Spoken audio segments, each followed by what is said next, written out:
Hello everyone, welcome to Eklavya study point. मैं हूं सचिन। आज मैं आप सभी को क्लास 11th पॉलिटिकल साइंस से जो आपका सेकंड बुक का थर्ड चैप्टर है इक्वालिटी, इसकी इजी एक्सप्लेनेशन करवाने जा रहा हूं और आपको फ्री पीडीएफ नोट्स भी हम प्रोवाइड कर देंगे। तो चलिए वीडियो को आगे बढ़ाते हैं। तो आपके लिए एक इन्फॉर्मेशन है, अगर आपको कोई क्वेरी होती है तो आप इंस्टा पे पूछ सकते हैं, और अगर आपको हमारे फ्री पीडीएफ नोट्स को डाउनलोड करना हो तो आप हमारा टेलीग्राम चैनल ज्वाइन कर सकते हो, जो कि है क्लास 11 ESP। ठीक है, तो यहाँ से आपको सारे नोट्स मिलते रहेंगे। तो सबसे पहला हमारा जो टॉपिक है, इंट्रोडक्शन समझेंगे कि इक्वालिटी का मतलब क्या होता है। यार वर्ड तो बहुत ही सिंपल सा है, इक्वालिटी, इक्वल समझना। सोसाइटी में आप रहते हो, किसी भी देश में रहते हो, आप सबके साथ इक्वल ट्रीटमेंट करो। So equality refers to the principle that all human beings deserve equal respect. जितने भी ह्यूमन बींग्स हैं, हम सभी इक्वल रिस्पेक्ट को डिजर्व करते हैं। और इसके अलावा it does not imply treating everyone identically in every situation but ensuring fairness and justice in treatment. अब इसका ये मतलब भी नहीं है कि आप सबको ही बराबर समझ लो भाई। सिचुएशन के अकॉर्डिंग चेंजेस भी आते हैं। अब कोई पीएम है तो उसको वो अलग सिक्योरिटी मिलेगी, ठीक है, उसकी वो अलग एक वीआईपी वो सब होगा। तो वो सिचुएशन पे भी डिपेंड करता है। ऐसा नहीं सभी को इक्वल उस सेंस में कर देना, आइडेंटिकली सारे ही इक्वल हैं भाई, तो ऐसा भी नहीं हो सकता। फेयरनेस और जस्टिस होना चाहिए, तभी वो इक्वालिटी का सही मीनिंग बनता है। ठीक है, फिर है certain distinction such as those for specific roles. जैसे कि मैंने आपको बताया, प्राइम मिनिस्टर है या कोई जनरल है, तो भाई प्राइम मिनिस्टर हैं अगर हमारे, तो उनको वो स्पेशल वो ट्रीटमेंट दिया जाता है। ठीक है, वो प्रिविलेजेस दी जाती हैं, ठीक है, क्योंकि वो उस पोस्ट पे हैं। तो ये थोड़ा एक्सेप्शन है। Why does equality matter? अब इक्वालिटी क्यों जरूरी है, क्यों मैटर करती है? क्योंकि भाई ये एक बहुत ही मॉरल आइडियल है। यानी कि आप मॉरली सोचो, आपके साथ कोई है तो आप उसको इक्वली ही ट्रीट करोगे ना। ये मॉरलिटी भी यही कहती है।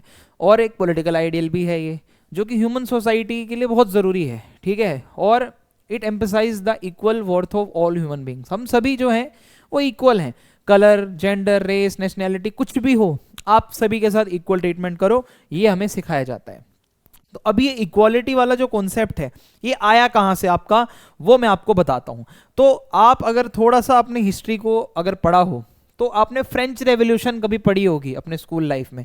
तो फ्रेंच रेवोल्यूशन, जो फ्रेंच रेवोल्यूशन है, उसमें लिबर्टी, इक्वालिटी और फ्रेटर्निटी, ये तीन वर्ड आए थे। ठीक है, इन तीन वर्डों का जो वो है ओरिजिन, वो फ्रेंच रेवोल्यूशन से माना जाता है। सो लिबर्टी, इक्वालिटी और फ्रेटर्निटी। तो इक्वालिटी की जो हिस्ट्री है वो कहीं ना कहीं फ्रेंच रेवोल्यूशन से भी जुड़ी हुई है।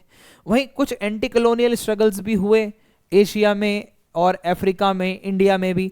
तो इक्वालिटी जो है वो कॉलोनियल स्ट्रगल से भी जुड़ी हुई है, इक्वालिटी फ्रेंच रेवोल्यूशन से भी जुड़ी हुई है। और आज की डेट में भी इक्वालिटी अगर आप देखोगे, बहुत से ऐसे मार्जिनलाइज्ड ग्रुप्स हैं, जैसे विमेन हैं, दलित हैं, कंटिन्यू टू डिमांड इक्वालिटी। आज भी इन लोगों को वो इक्वालिटी नहीं मिल पाई है। ठीक है, तो इक्वालिटी का हिस्टोरिकल कंटेक्स्ट मैंने आपको बताया। फिर है इक्वालिटी इन सोसाइटी टुडे। आज की डेट में अगर आप देखोगे, इक्वालिटी का कॉन्सेप्ट हमारे कॉन्स्टिट्यूशन में दिया हुआ है। ठीक है, और बहुत से देशों के कॉन्स्टिट्यूशनल लॉज में वो सब है कि भाई इक्वल ही ट्रीटमेंट करना है सबके साथ, इक्वालिटी इज मस्ट, होनी ही चाहिए। So all human beings are equal. ठीक है, तो ये थोड़ा सा कॉन्सेप्ट है जो अभी तक हम इक्वालिटी का समझने की कोशिश कर रहे हैं, लेकिन अभी और भी बहुत सारे इसमें कॉम्प्लेक्सिटीज हैं जो मैं आपको बताता हूँ। देखो, कुछ ऐसी इनइक्वालिटी हैं जो बहुत विजिबल होती हैं डिस्पाइट द लीगल फ्रेमवर्क। बेशक आपके कॉन्स्टिट्यूशन में लिखा है कि इक्वालिटी होगी, बट स्टिल कुछ इनइक्वालिटीज होती हैं। Like economic inequality, slums areas भी होते हैं, लग्जरी हाउसिंग भी होती है। मुंबई सबसे बेस्ट एग्जांपल। मुंबई में क्या है, अंबानी जी का घर भी है और वहीं पे धारावी बस्ती भी है, यानी कि वो स्लम एरिया भी है। तो इसके अलावा एजुकेशनल इनइक्वालिटी होती है। कुछ लोग होते हैं भाई जो अच्छे स्कूलों में पढ़ते हैं, एडवांस फैसिलिटीज़ होती हैं, तो कहीं कहीं स्कूलों में बेसिक एमिनिटीज़ भी नहीं होती। ठीक है, तो ये भी एक इनइक्वालिटी है। फूड इनइक्वालिटी हो सकती है कि भाई किसी किसी के पास कुछ ऐसा है कि भाई वो खाना खाता कम है, फेंकता ज़्यादा है, तो वेस्टेज भी होती है, तो कोई कोई खाने के लिए तरस रहा है। ठीक है, तो ये फोटो इसी को ही प्रेजेंट करता है जो मैंने आपको पीछे दिखाया है। एक तरफ वो लोग हैं जो बहुत अमीर हैं, एक तरफ वो लोग हैं जिनमें खाने के पैसे नहीं हैं, एक तरफ वो लोग हैं जो बिल्डिंग्स में रहते हैं बड़ी बड़ी, एक तरफ वो लोग हैं जो स्लम्स में रहते हैं। तो ये कॉन्स्टिट्यूशन में होने के बाद भी ये इनइक्वालिटीज विजिबल हैं, जो कि आप देख सकते हो। Equality of opportunity. अब इक्वालिटी ऑफ अपॉर्चुनिटी का मतलब क्या है कि आप सभी इंडिविजुअल्स को एक वो अपॉर्चुनिटी मिले कि हाँ आप अपने आप को प्रूव कर पाओ, अपने स्किल्स को, अपने टैलेंट को, अपने गोल्स को परस्यू कर पाओ, ठीक है। So inequality in access to basic goods like education, अगर आपको एजुकेशन में इनइक्वालिटी फेस करनी पड़े, हेल्थ केयर में या हाउसिंग, तो इससे क्या है सोसाइटी में अनजस्ट क्रिएट होता है। मींस आप एक सोसाइटी में रहते हो, इंडिया में रहते हो फॉर एग्जांपल, और आपको स्कूल ना जाने दिया जाए, आपको हॉस्पिटल में इलाज ना मिले, आपको रहने के लिए घर ना मिले, और आपके साथ भेदभाव हो, डिस्क्रिमिनेशन हो, तो क्या होगा, एक सोसाइटी जो है वो बहुत ज़्यादा अनजस्ट हो जाएगी। तो कुछ इसी तरीके से है ये इक्वालिटी का कॉन्सेप्ट जो चल रहा है, ठीक है। यहां तक तो बहुत ही सिंपल था सब कुछ। अब आगे देखते हैं नेचुरल वर्सेस सोशल इनइक्वालिटीज। तो कुछ नेचुरल इनइक्वालिटीज होती हैं, यानी कि डिफरेंसेस बेस्ड ऑन इनेट एबिलिटीज और कैरेक्टरिस्टिक्स। हर किसी के अंदर एक अलग एक उसके कैरेक्टरिस्टिक्स होते हैं, सबकी इंटेलिजेंस अलग होती है, सबकी फिजिकल स्ट्रेंथ अलग होती है, तो ये टिपिकली अनचेंजेबल है। आप कोई बॉडी बिल्डर है, कोई नॉर्मल है, ठीक है, तो कोई बहुत ज्यादा इंटेलिजेंट है, कोई बिल्कुल भी नहीं है, तो ये भी तो एक इनइक्वालिटी ही है ना। फिर है सोशल इनइक्वालिटीज, लाइक ये वो इनइक्वालिटी है जो सोसाइटी ने खुद क्रिएट करी हैं। लाइक आप किसी को अपॉर्चुनिटी नहीं दे रहे हो, किसी का एक्सप्लॉइटेशन कर रहे हो, जैसा एंशिएंट इंडिया में होता आया दलित्स के साथ, ठीक है, और SC ST कैटेगरी के लोगों के साथ। तो ऐसे में डिफरेंसेस इन स्टेटस, हर किसी का अगर स्टेटस अलग अलग है, और किसी काम के लिए आप किसी को रिवॉर्ड करते हो, किसी को नहीं करते, ट्रीटमेंट आप किसी के साथ कास्ट और रेस और जेंडर देख के कर रहे हो, तो ये भी तो इनइक्वालिटी ही है ना। तो ये सारी बातें हैं, ठीक है। अब लेकिन कुछ लोग हैं जो ये फिजिकल इनइक्वालिटी या कोई प्रॉब्लम है ऐसी, तो उसके लिए सॉल्यूशन भी आया है मार्केट में। कैसे, देखो, changing perspectives on natural inequalities. कुछ ऐसी इनइक्वालिटी होती हैं जो नेचुरल होती हैं, जो कुदरती है आपके साथ प्रॉब्लम, जैसे कि फॉर एग्जांपल जो लोग ब्लाइंड हैं उनके लिए कंप्यूटर आ गए हैं, व्हील चेयर्स आ गई हैं, आर्टिफिशियल लिम्स आ गए हैं जिनको प्रॉब्लम्स हैं।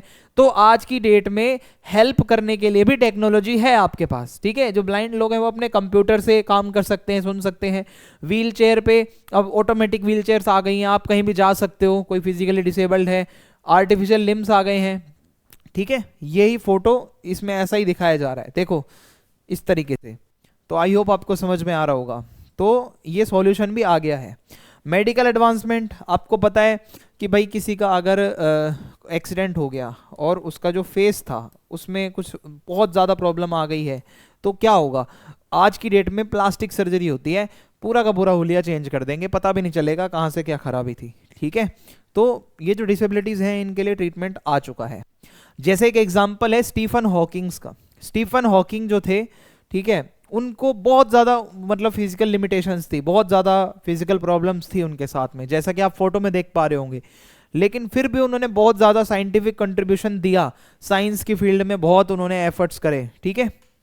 डायमेंशंस ऑफ इक्वालिटी, अब मैं अगर आपको बताऊं इक्वालिटी के 3 डायमेंशंस हैं आपके सामने, political equality, social equality, economic equality. One by one हम तीनों को डिस्कस करेंगे। तो आइए देखते हैं। पॉलिटिकल इक्वालिटी जो है, इसका मतलब है कि जितने भी सिटीजन्स हैं उनको इक्वली राइट दो, जितने भी उस स्टेट के मेंबर हैं जो डेमोक्रेटिक सोसाइटी में रहते हैं सबको इक्वल समझा जाए। जो कुछ पॉलिटिकल राइट्स होते हैं, लाइक वोट देने का राइट है, फ्रीडम ऑफ एक्सप्रेशन, आप बोल पाओ, आप मूवमेंट यानी कि आप इधर उधर कहीं भी आपको जाना है आप जा पाओ, एसोसिएशन आपको कोई बनानी है, आप किसी भी बिलीफ को फॉलो कर सकते हो। सो बेसिकली पॉलिटिकल इक्वालिटी बहुत ज़रूरी है अपने आप को डेवलप करने के लिए, स्टेट अफेयर्स, पॉलिटिकल अफेयर्स में पार्टिसिपेट करने के लिए पॉलिटिकल इक्वालिटी बहुत ज़रूरी है। फिर आती है सोशल इक्वालिटी। सोशल इक्वालिटी का मतलब है सोसाइटी में सभी को फेयर समझा जाए, सभी के साथ मतलब फेयर ट्रीटमेंट हो, सभी को इक्वल समझा जाए, सबको इक्वल चांसेस दिए जाएं और सबको इक्वल अपॉर्चुनिटीज दी जाएं, ताकि सोसाइटी में जस्टिस हो, अनजस्ट सोसाइटी ना हो, ठीक है। तो फिर है requirements for social equality. Social equality के लिए क्या चाहिए आपको, एक तो एजुकेशन का एक्सेस सभी को हो, हेल्थ केयर का, और नॉरिशमेंट यानी कि जो सभी लोग हैं उनको एटलीस्ट फूड तो प्रोवाइड करे जो गवर्नमेंट्स हैं। मिनिमम वेजेस, सभी को एक मतलब नौकरी मिले भाई, वेजेस मिले, जो भी दिहाड़ी उनकी मिनिमम बनती है। Policies to counteract discriminatory customs, ठीक है। लाइक बहुत सारे ऐसे कस्टम हैं जहाँ पे विमेन्स के साथ बहुत ज़्यादा डिस्क्रिमिनेशन होता आया है। Women right in inheritance and education. होता क्या है, इनहेरिटेंस का मतलब है कि जो जायदाद संबंधी अधिकार होते हैं, ठीक है, कि अगर किसी के पिता की मृत्यु होती है, डेथ होती है, तो उसके आगे की जो संपत्ति है वो उसके बेटे को मिल रही है। पर ये इनहेरिटेंस के राइट विमेन के लिए क्यों नहीं है, ये भी इनइक्वालिटी है। एजुकेशन में पढ़ने नहीं दिया जाता था उनको, तो ये भी तो है ना। ये सब चीजें दूर होनी चाहिए। यहाँ पे स्टेट का क्या रोल आता है वो समझ लो। सो स्टेट पॉलिसीज बना सकता है ये डिस्क्रिमिनेशन खत्म करने के लिए, एंड विमेन एम्पावरमेंट के लिए इनिशिएटिव ले सकता है, और उनको वो मतलब अपॉर्चुनिटीज का एक्सेस दे सकता है कि हाँ भाई कुछ ऐसा कर रहा है स्टेट, बेटी पढ़ाओ बेटी बचाओ, ठीक है। ये इस तरीके से बहुत सारे इनिशिएटिव्स हैं। इकोनॉमिक इक्वालिटी क्या है, देखो इसका मतलब है addressing significant disparities in wealth, property और इनकम अमंग इंडिविजुअल्स और ग्रुप। एक ग्रुप है, वहाँ पे हो सकता है कोई अमीर होगा, हो सकता है कोई मिडिल क्लास होगा, कोई गरीब होगा। तो ये इक्वलिटी मतलब यहाँ पे अगर देखा जाए टेक्निकली तो सभी इक्वल तो नहीं है इकोनॉमिकली, लेकिन इकोनॉमिक इनइक्वालिटी के कुछ मेजर्स हैं, like relative difference between richest and poorest, ठीक है, कि भाई बहुत ज़्यादा डिफरेंस है जो आप देख पा रहे हो, वो बंदा बहुत अमीर है बहुत गरीब है। या number of people living below the poverty line, कुछ लोग हैं जो पॉवर्टी लाइन से ऊपर हैं, कुछ लोग हैं जो पॉवर्टी लाइन से नीचे हैं, इट मीन्स बहुत गरीब हैं। तो ये कुछ मेजर्स हैं जिनसे आपको पता चलता है हाँ भाई यहाँ पे इकोनॉमिक इनइक्वालिटी देखने को मिल रही है। अब मैं आपको बताता हूँ कार्ल मार्क्स का क्या कहना है इसके ऊपर, ठीक है, इक्वालिटी के कॉन्सेप्ट के ऊपर मार्क्सिस्ट व्यूज समझते हैं। तो देखो कार्ल मार्क्स कौन थे, एक थिंकर थे, ठीक है, जो कि हमेशा से ही गरीबों के लिए, जो वर्कर लोग होते हैं उनके लिए आवाज़ उठाते रहे हैं। तो कार्ल मार्क्स क्या कहते हैं, बहुत ही बेसिक सा कॉन्सेप्ट है, अभी आप 11th क्लास में इनको पढ़ रहे हो, आगे जाओगे आपको कॉलेज लेवल पे भी इनको पढ़ना है, ठीक है। तो इसको समझते हैं आखिर ये कहते क्या है। So according to Karl Marx, private ownership of critical resources, कुछ इंपॉर्टेंट ऐसे रिसोर्सेज होते हैं जिससे कि एक देश चलता है, उसका लैंड है, फॉरेस्ट है और इंडस्ट्रीज हैं, उसके रिसोर्सेज हैं, ये अगर प्राइवेट लोगों के हाथ में होंगे, फॉर एग्जांपल जो भी कंपनीज होती हैं, तो हमेशा वहां पे इकोनॉमिक इनइक्वालिटी आएगी, क्योंकि वो प्राइवेट ओनरशिप है, वो अपना पैसा कमाएगा, वो गरीबों को क्यों देगा उसमें से, है ना। यही रिसोर्सेज अगर स्टेट या गवर्नमेंट के पास होंगे जो उससे पैसा बनेगा, तो वो पैसा पब्लिक वेलफेयर पे लगाया जा सकता है, जिससे कि इनइक्वालिटी कम होगी। So this ownership not only creates wealth for selected group, यानी कि जो अमीर लोग हैं उनके लिए वेल्थ तो बनती ही है, लेकिन जो लोग बेचारे गरीब हैं उन वो पीछे हो जाते हैं, but also gives them political power to influence state policies. और यही अमीर लोग जब यहाँ से पैसा बनाते हैं तो वो सीधा सीधा पॉलिटिकल पावर को भी मतलब इन्फ्लुएंस कर सकते हैं, स्टेट को भी सीधा सीधा, कि भाई इनको नाराज नहीं करना, ये अमीर बंदे हैं, ठीक है। वो फंडिंग करते हैं गवर्नमेंट्स को, अमीर लोग जो होते हैं।